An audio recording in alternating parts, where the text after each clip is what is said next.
गोर लगै छी अहाँ सब गोटे के। बरसाइत पाबनि बहुत लचिया गेल तऽ एकटा सुंदर सन गौरी गीत बरसाइत पाबनि के लेल पारंपरिक। गिरिजा नंदनी फूलक माला लियाने संभारी, गिरिजा नंदनी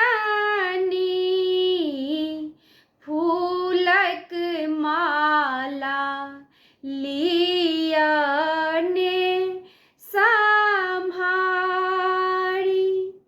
आसन कमल गिरिजा अहिले मंगेलहुँ, गिरिजा नंदनी पूजी पूजी आही के बैसब, गिरिजा नंदनी पूजी पूजी आही के बैसब। फूल बेल पात्र गिरिजा अहिले मंगेलहुँ, गिरिजा नंदनी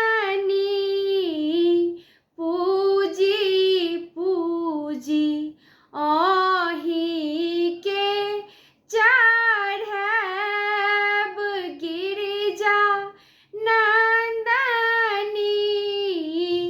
फूलक माला लियाने संभारी।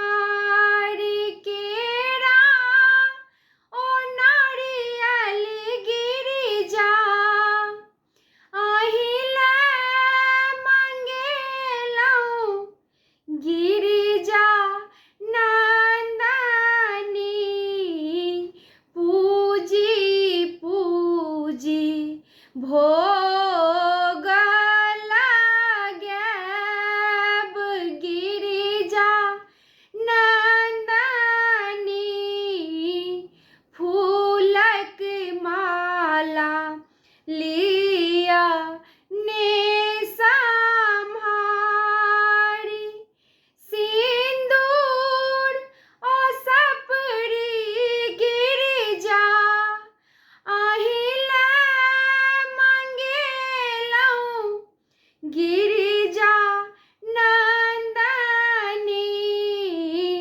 पूजी पूजी माँ